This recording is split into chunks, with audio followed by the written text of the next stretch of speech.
नमो ऐरण्याणां नमो उज्जैण्याणां नमो लोय सभ्य साहुणां ऐसो पंच नमोकारो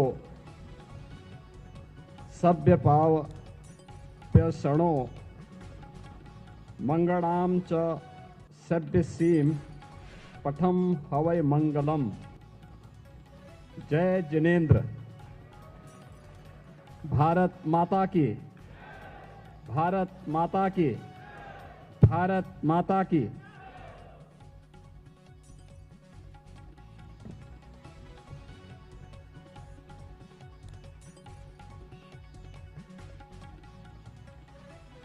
आज के इस पंच कल्याणक महामहोत्सव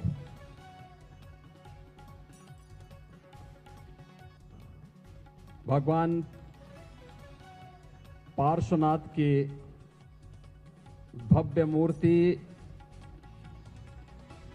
और गुफा मंदिर के इस लोकार्पण कार्यक्रम में जिनका सानिध्य आप सबको प्राप्त हो रहा है, ऐसे पूज्य आचार्य श्री प्रसन्न सागर जी महाराज, उपाध्याय मुनि श्री पीयूष सागर जी महाराज, प्रवर्तन मुनि श्री महत सागर जी महाराज, निर्यापक मुनि श्री नौपदम सागर जी महाराज, मुनि श्री अप्रत्य सागर जी महाराज, मुनि श्री परिमल सागर जी महाराज, मंचस्थ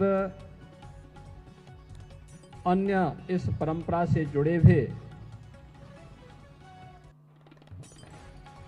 सभी महानुभाव, इस समारोह में मेरे साथ उपस्थित उत्तर प्रदेश सरकार के हमारे मंत्रिमंडल के सहयोगी श्री सुनील शर्मा जी, नरेश कश्यप जी, माननीय सांसद अतुल गर्ग जी, माननीय विधायकगण श्री नंदकिशोर गुर्जर जी, अजीत पाल जी, पूर्व सांसद रमेश चंद तोमर जी, भारतीय जनता पार्टी के महानगर के अध्यक्ष मयंक गोयल जी और उपस्थित सभी श्रद्धालुजन, बहनों और भाइयों, ये मेरा सौभाग्य है कि आज मुझे इस गुफा मंदिर में भगवान पार्श्वनाथ और क्रांतिकारी संत पूज्य तरुण सागर जी महाराज की स्मृतियों को नमन करने का सौभाग्य प्राप्त हुआ है।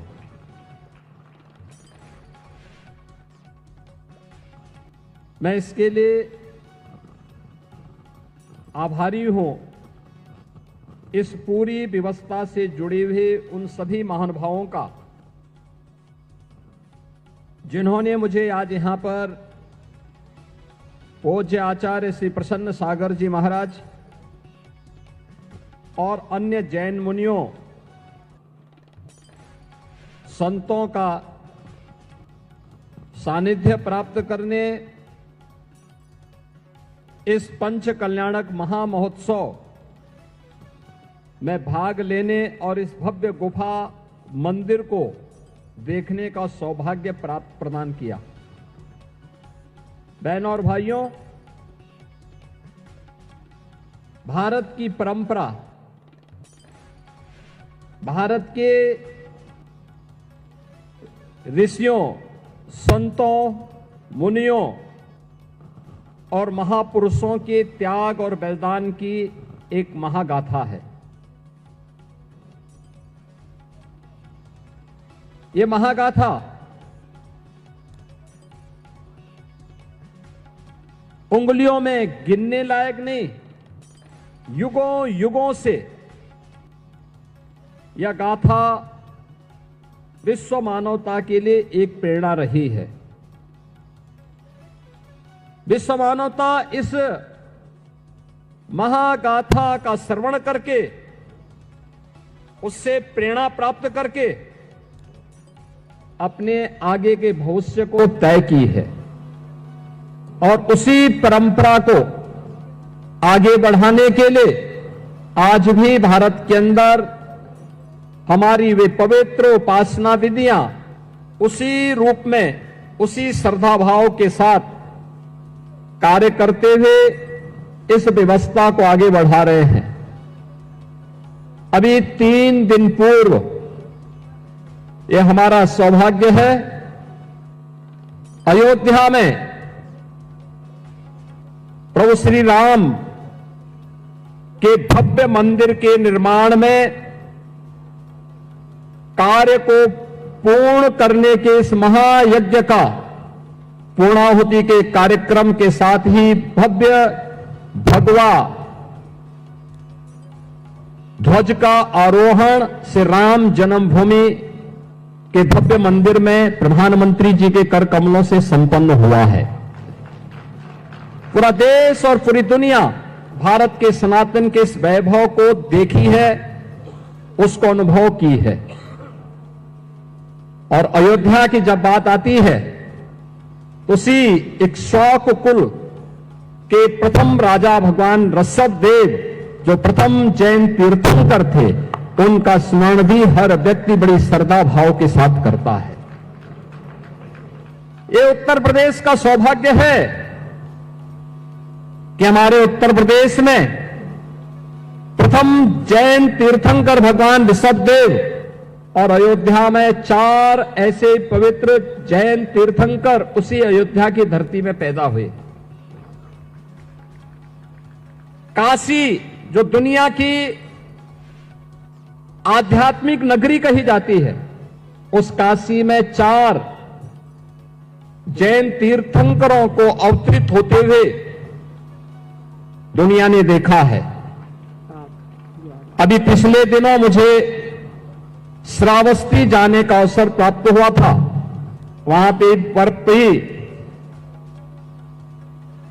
भगवान संभवनाथ जी का जन्म जैन तीर्थंकर के रूप में, उनका जन्म उसी श्रावस्ती की धरती पे हुआ था।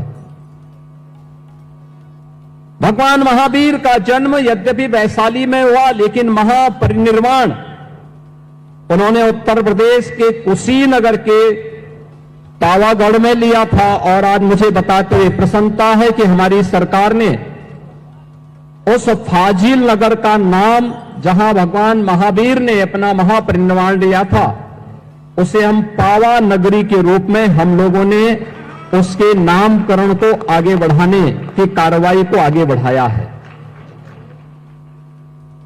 यानी ये 24 जैन तीर्थंकर जिन्होंने समाज को एक नई दिशा दी, जिन्होंने करुणा की, मैत्री की, अहिंसा की, जियो और जीने दो की एक प्रेरणा विश्व मानवता को दी। और केवल मनुष्य ही नहीं, बल्कि प्रत्येक जीव जंतु के लिए एक नई प्रेरणा प्रदान की। वह आज भी उसकी प्रासंगिकता उसी रूप में बनी हुई है। हमें इस बारे में जरूर ध्यान रखना होगा कि अगर मानव सभ्यता को विकास की नित नई ऊंचाइयों तक पहुंचना है, तो हमें भारत के अध्यात्म की शरण में जाना पड़ेगा।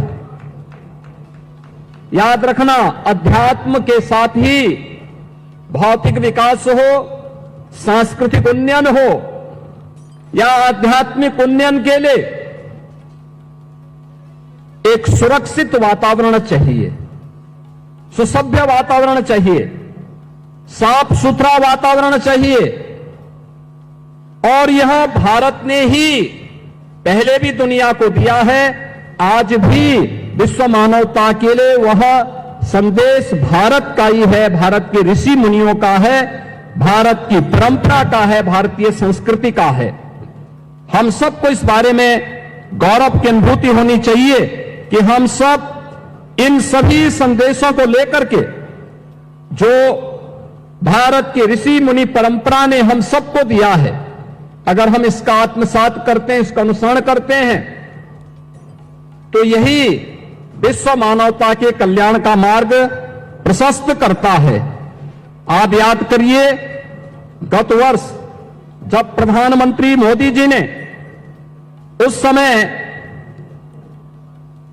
अप्रैल में दिल्ली में विश्व नौकार महामंत्र दिवस पर वन वर्ल्ड वन चैंट कार्यक्रम का उद्घाटन किया था, उस अवसर पर उन्होंने 9 संकल्पों को हम सबको प्रदान किया था।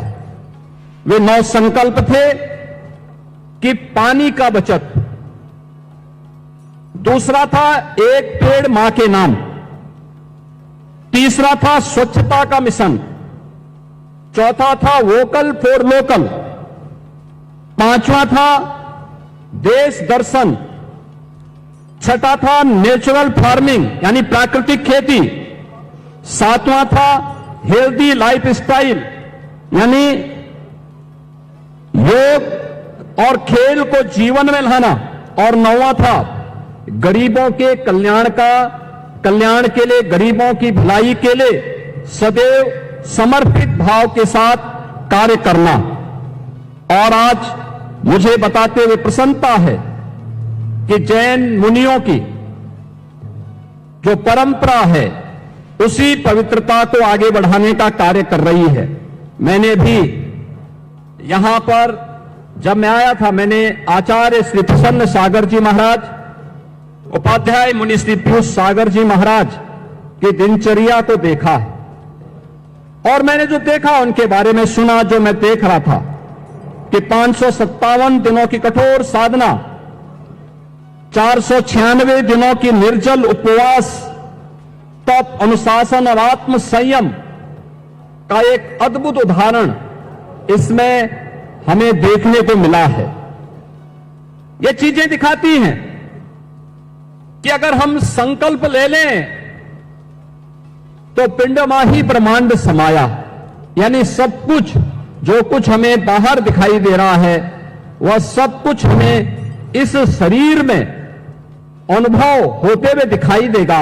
और यह मुझे प्रसन्न सागर जी महाराज की साधना के माध्यम से देखने और अनुभव करने का अवसर प्राप्त हुआ है। मैं आज के इस अवसर पर जब इस पवित्र कार्यक्रम में पंच कल्याणक महामहोत्सव में मुझे भाग लेने का अवसर प्राप्त हुआ है, यहां पे मुझे भगवान पार्श्वनाथ और क्रांतिकारी संत तरुण सागर जी महाराज के इस पावन गुफा मंदिर के लोकार्पण के समारोह में भाग लेने का अवसर प्राप्त हुआ है। मैं आयोजकों को इसके लिए हृदय से धन्यवाद देता हूं। आप सबके प्रति अपनी शुभकामनाएं देता हूं। पंच कल्याणक महामहोत्सव के प्रति अपनी शुभकामनाएं देता हूं, और पूज्य आचार्य श्री प्रसन्न सागर जी महाराज और उनसे जुड़े हुए सभी अन्य जैन मुनियों को यहां पर नमन करते हुए उनका अभिनंदन करता हूं, स्वागत करता हूं। धन्यवाद। जय हिंद।